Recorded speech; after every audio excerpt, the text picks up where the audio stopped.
Oh, hello? I guess welcome back on the branch. See, this is why I wanted to put this in, John, because I knew it was different. You know, we can always pause the episode. Look, we're back. Oh, plot is happening.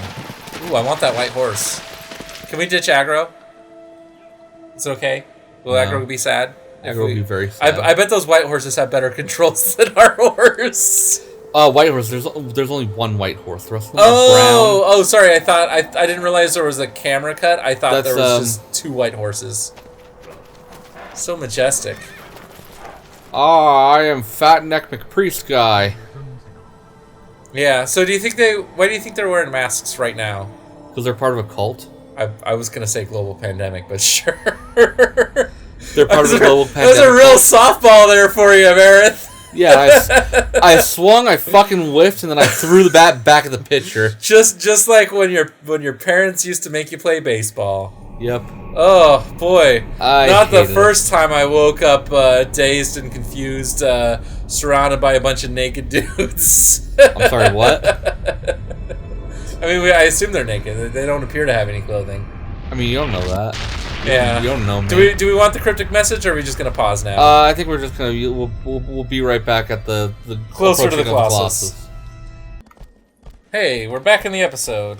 Yay! Because we're somewhere unique and interesting. We went through a forest. We went through like a what would you call it? A low pond, a wide pond. I mean, we've been there before. Yeah, is that another shrine? That is another shrine that we've not been to. Okay, cool. We got a shrine in between episode, or in the middle of the episode too. So cool. I don't know if that's also a shrine that I'm like heading directly to as well. This is not a shrine that we're headed towards. That's just a rock. Are you sure it looks shiny? It looks like a rock to me, unless it's a buried shrine. What is this, Breath of the Wild? That's not a shrine either. It's all these fake shrines out here. Hey, remember the thing said we're not alone? So I bet we're not alone. I bet we're being followed by the Colossus right now. It's another sand snake by the statue of it. Dorman said oh, Nimrod. He's in the desert. And... It's Nimrod, John. Get the name right. Okay, fine, Nimrod. Nice poppin' PlayStation 3. I mean, I can't be mad. We're still streaming assets off of a disc, right? Yeah. It's hard to not have that poppin'. That's actually one of the really cool things. Did you see the DirectX, or not the DirectX, the Unreal Engine 5 demo? No, but I saw just the raw images and they look really fucking good. Go and watch the video. It's even more impressive rendered real time. But yeah, part of what's really cool about what they're doing is the fact that they know everyone is working with a same high quality, high speed SSD means that the way they call information can just when you just expect that, you can do a lot of cool things. Like one of the reasons you couldn't do the scaling thing they're doing with the models, to give to fill people in. The Unreal Engine 5 now, instead of having to make different polygon count models for different distances you see things at, you can put one model in, and the engine on the fly figures out, makes one and gives it to you. And the reason it can do that is because, well, now you can just access all of that data right away straight to the CPU, which you could on modern CPU computers, but modern games still have to assume you might have a low quality SSD that doesn't access quite that fast. You might have, there we go. You just got to go to Stonehenge here. Yeah. You get what I'm saying. When you have a minimum standard, now you can say, okay, we don't need to worry about popping because this stuff's all gonna load perfectly. Hey John, it's Limolus. Yep, it's Limolus again. Oh, I remember this guy. This guy's super cool. Yeah, it's another flying one. This is the Majora's Mask boss. Yeah, I remember how to beat him. You shoot him in those sacks, and then he comes down, and you're right next to him on the horse. Yep, you shoot those air sacks, and it makes him fall down a little bit, and you're right next to him on your horse, and you jump on his side while he's low. Oh boy. Yep. Another one of those. Another one of those episodes where I'm doing all the talking.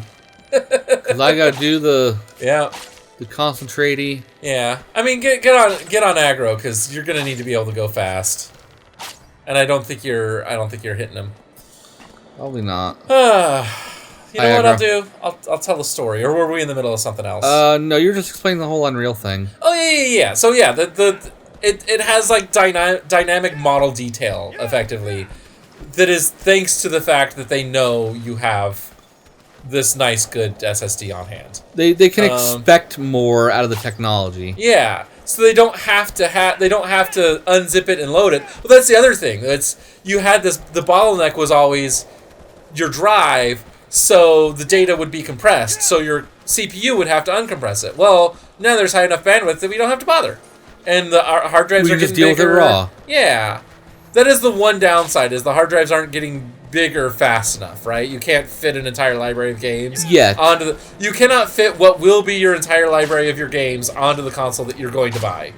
And that's the one down, the sad part. Okay, cool, you got one. Get those sacks. Shoot him in the sack. Yeah. Dude's gonna be shooting blanks forever. Okay. So, I've been a little into Simon Whistler lately. He just started showing up in my things. Today I Found Out guy. Oh, that guy, the bald guy. Yeah, the British guy. British bald guy. Who turns out is your age. Really? Yeah, right? This is fucking bullshit. Why are all these people that are my age, like, so fucking successful? I know, I like, Aaron Hansen is your exact age. Like, I look at all these YouTubers that are, like, hyper successful, but I think a lot of them are not as successful as you think. Like, I start to crunch the numbers on what I expect they make. And Simon Whistler is making good money. I'm sure he's making at least upper middle class income. But some of these guys that I used to think I had a lot of envy for, I start to crunch numbers on their YouTube channels. And I say, you know what? I think I am more financially successful than this person. As a normal person. Yes, I would like to do YouTube for a living if it's what I'm doing now. But I know when you get to do YouTube for a living, it's not as fun as doing it as a hobby like we're doing. You can't get that front one, but you can get the back one. Oh, you're using that tracking thing. Yeah, you're not going to get those front ones, so just hang back and get the back one. What back one? I already got the back one. No, there's 3 of them. Yeah, that's the third one. Oh, the one okay. in front. Oh, I didn't I realize need to get the front one. Okay, I didn't realize you got the front, the back, and the middle. I thought. Sorry. I basically just kind of have to like track him, predict him a bit. Probably you have to go front, middle, back to actually get all 3. Okay, cool. That may. And then it's really hard to see how those arrows fly. Okay, so is that all 3? Is he gonna lower or did he regenerate? Nope, he's fallen. So yeah, eventually you're gonna be able to like jump on one of those wings. Yeah, you're doing the thing. You got it. So yeah, been following a lot of him. I don't like all of his content. A lot of it is just the same factoids you've seen on other videos, just represented. A good example would be his channel Mega Project is 50% stuff that's been covered by Isaac Arthur before. You know, he just, like... In fact, I think he cribs from other YouTube channels, or his writers do. And not so much that they're plagiarism, just I think they use other YouTube channels for resources. Or similar sources. Yeah. Well, for inspiration. For inspiration, and then they check those people's sources, is my guess as to what they're doing. But yeah, he did an entire episode on check cashing places and how evil they are. Not check cashing, check loans. Payday loans. That's the term. Payday loans. I thought of that because a very famous one, the big chain here in town, the biggest chain here in town, is Check City. And I don't think I ever told my Check City story here. No. So that's what I'm getting at, because he talks about how, you know, they're incredibly predatory.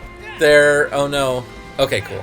I thought he was about to start ascending again. I have no idea how the fuck exactly to get on him. You're going the right way. You gotta try to latch onto one of those wings. You just keep missing those wings. You keep going in between them. Yeah, like that. There we go. Yeah. It talks about how the interest rates are incredibly high. Don't you also have to like pay taxes on it too? I don't think so. On payday loans? Yeah, I think you do. That doesn't make sense that you would have to pay. God damn it! That wouldn't make sense because you're paying it, but you don't pay taxes on loans. There's no way. That would be insane. It's specifically with payday loans, like there's something weird with it. Maybe in some jurisdiction. I don't know if it gets forgiven. Maybe, but I don't know. God damn it! Damn it! Pause or keep going. Up to you. All right. Well, we're back on the beast. So Check City bad. Well, check cashing places in general bad. But let me tell you, God damn it! Let me tell you my pausing the episode again. We're just not even using that. Oh, you gotta... Oh, okay. See, that's what I was trying to do. Okay, so, like I was saying, check cashing place is bad, and here's my check city bad story. I never needed a payday loan. I mean, there were times where I would have needed a payday loan, but I had enough luck, enough privilege in my life that I had relatives that I could borrow a couple $100 at a time from, you know, here and there. So they weren't so desperately poor that we didn't have, you know, family members that were, like, not well off, but, like, doing okay. Do you think you want to go forward or back from here? I don't know. I'm trying to... It looks like there's nothing forward. It looks like it's all going to be I'm trying to deal with this right now. With this bullshit? Yeah, I think you are in a windbreak behind that flap. You think there might be something up front? No, there's nothing up front here. It's in the... It's back in another back flap? Yeah. Yeah, well, look how much damage he did. He's got to have another back flap, right? Ooh, camera. Yeah. The camera is like the biggest villain of this game. Well, there's a wing there. Yeah. Luckily, I think you can hold on indefinitely here. Or not.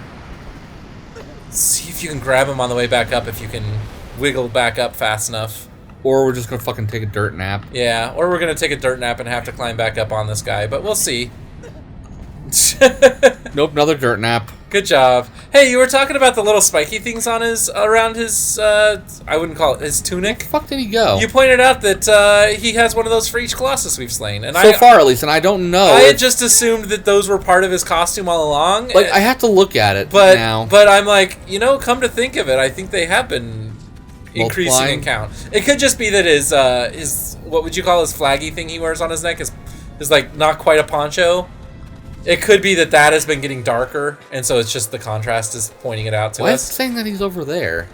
Because he's underground. Motherfucker. Yeah, motherfucker indeed. Full Sam Jackson. Oh, back look here. at that weird... You could have totally shot that. What are you doing? What is going on? Oh, I feel like you could have shot all three of those if you did... Like... Well, you can shoot that one. Wander. Can you get it for that far? Oh, you got that one. So that's gonna get that one. Okay, cool. Back on your horse. Back on my aggro. Run that hog. So check city. Yeah, I didn't even need a payday loan. What I needed was, well, we only had one car. And so there was about a 3-year period after me and Jamie moved out where she had the car and she would give me rides when she could, but... This is when you guys initially moved out of parent houses. Yeah, I moved out of our parents' houses. So I rode the bus to and from work a lot of the time. And so there were periods of time where it was just cheaper to have the monthly bus pass, you know, than paying your $1.25 per fare, whatever it was, you know, 2 ways a day. And yeah, so it was economically better.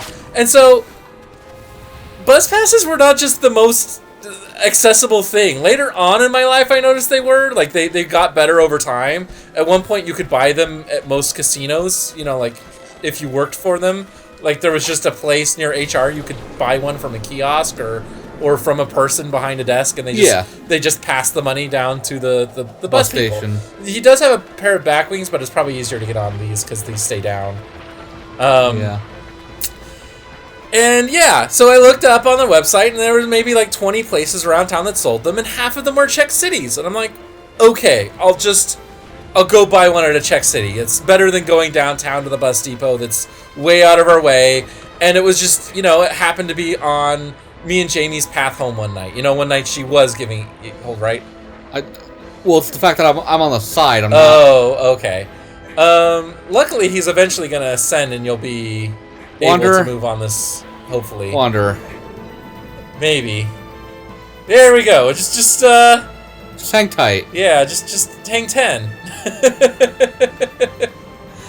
Just make this as so yeah, we drive by one around 9 o'clock at night, and I walk in there, and I'm like, okay, I'm just gonna go in and buy a bus pass.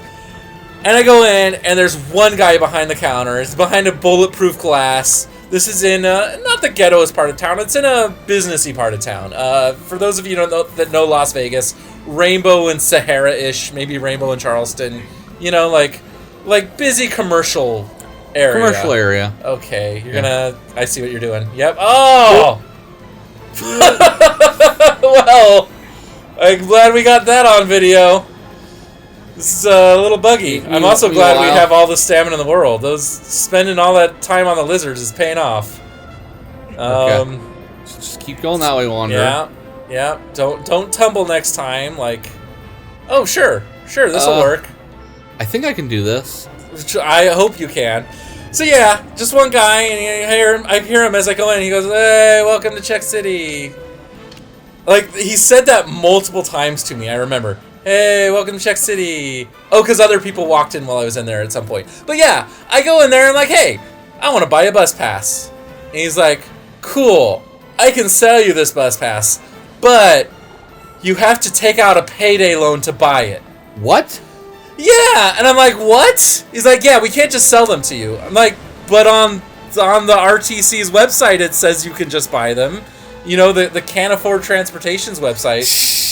You know, oh geez, our PS3 just took flight.